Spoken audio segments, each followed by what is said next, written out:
Magsasaing po muna ako ng bigas. Dalawang pakat. Dalawa. Pagkalagay po ng tubig, itapon nyo muna. Tapos sa kanyo, mga 10 ikot. 10 ikot lang po. Tubigan nyo uli. Tapon ang tubig. Ganon po uli. Bali 3 beses po kayong maggaganito. 10. Tapos tapon uli ang tubig. Kasi po, para po hindi nagagasgasan ang bigas.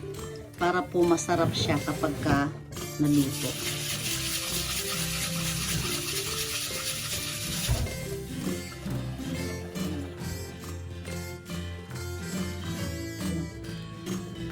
So, dalawa.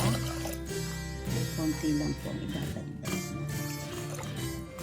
Medium heat. 10 minutes. Po, kumukulo na.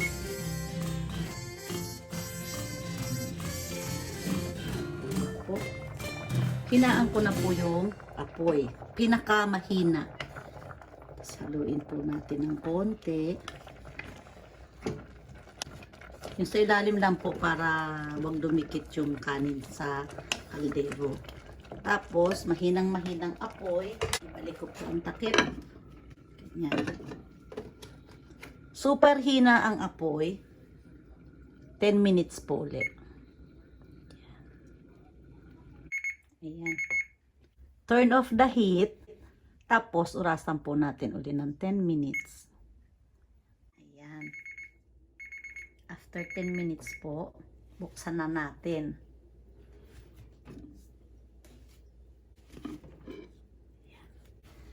Ito po.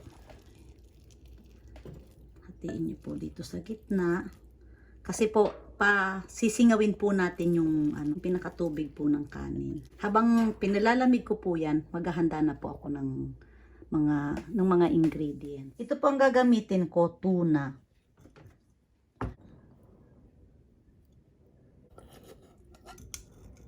Ayan po nating tumulo.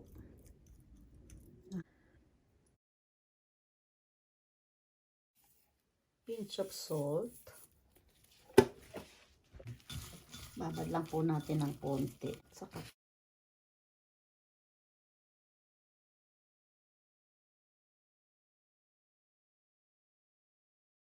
tablespoon lang. 2, 3. Haluin po natin.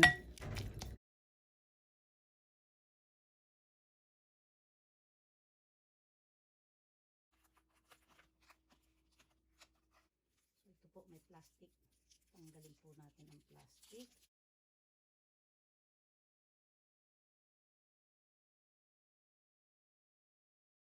Ayan, nasya dyan na. Ano yan eh?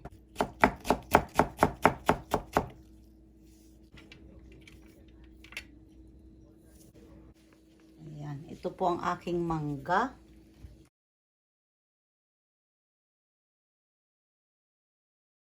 Wala po ako nakitang mangga ng Pilipinas, kaya ito po ang gamit ko. Medyo matabang po itong mangga.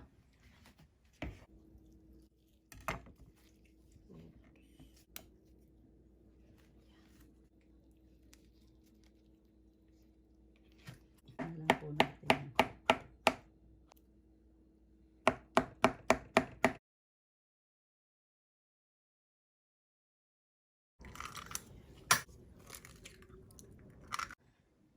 Pinch of salt. 1/4 teaspoon sugar.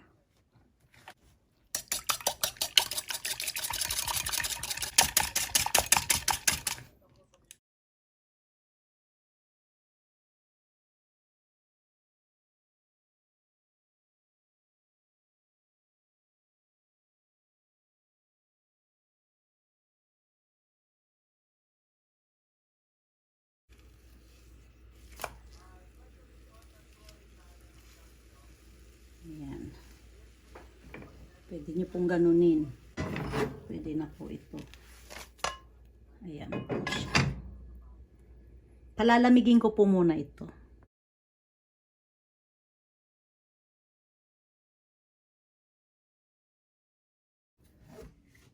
Sesame oil. Para po wag dumikit yung kanin dito sa lalagyan na natin.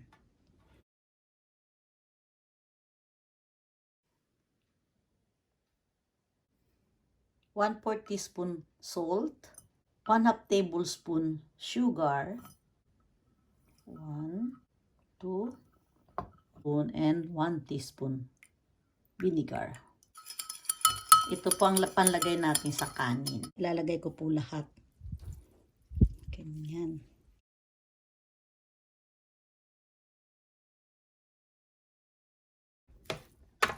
Ayan. Yung ano po, yung suka, sinipsip na po nung kanin. Ayan. Huwag po kayo maglalagay ng suka sa kanin na pag masyadong mainit. Kailangan po maligamgam na po yung kanin. Habang po ginaganito nyo ang kanin, may tagapaypay po para hindi po nagdidikit-dikit ang kanin. So, ayan na po. Tikman ko nga. Tama-tama ang lasa. Ang konting sesame oil. Dagdag sarap din po yan. Pwede po kayong hindi maglagay. Kanin. Tapos po ilatag natin. Nakita nyo po yung kanin, buo-buo pa. Yan. Para po pagkanginuyanin nyo, ramdam pa po ninyo yung butil ng bigas. Yan. Pwede nyo pong diinan. Hindi na po madudurog ang kanin. Ang mangga.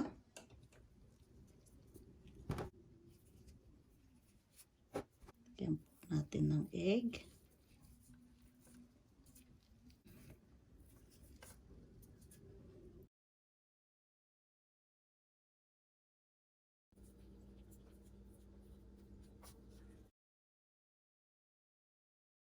Sesame seed.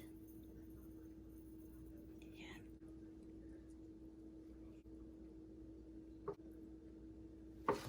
Ito po yan. Pwede nyo na po itong diinan. Nakita nyo po yung butil ng kanin. Ayan po. Ang ganda. Kasing ganda mo.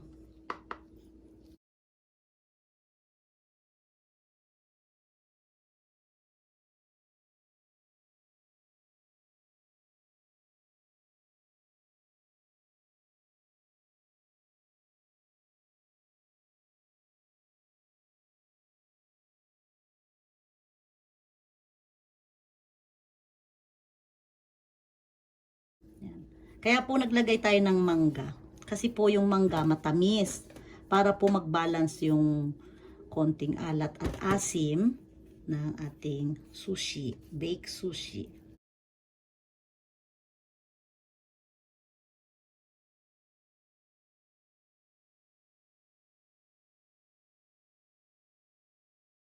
Pwede nyo pong idiin.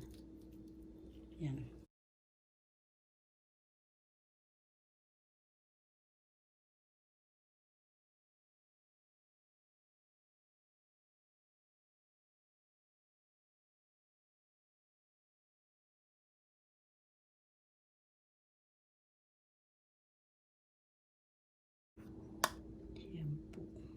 Ito po, medyo may kaalatan po ito.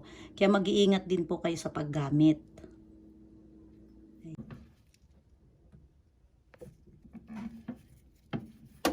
Yan, grill po natin ng 8 minutes. Ito na po.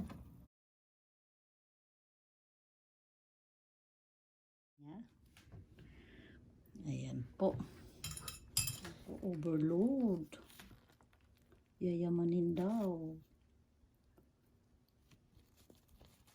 Itadakimasu. Ang sarap po. May kasama po ako. May ano po ako ngayon.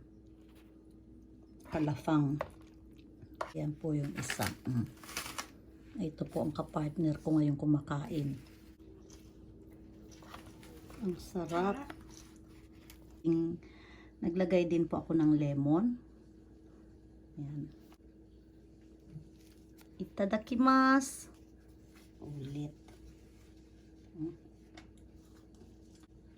Napakasarap po. Try nyo po.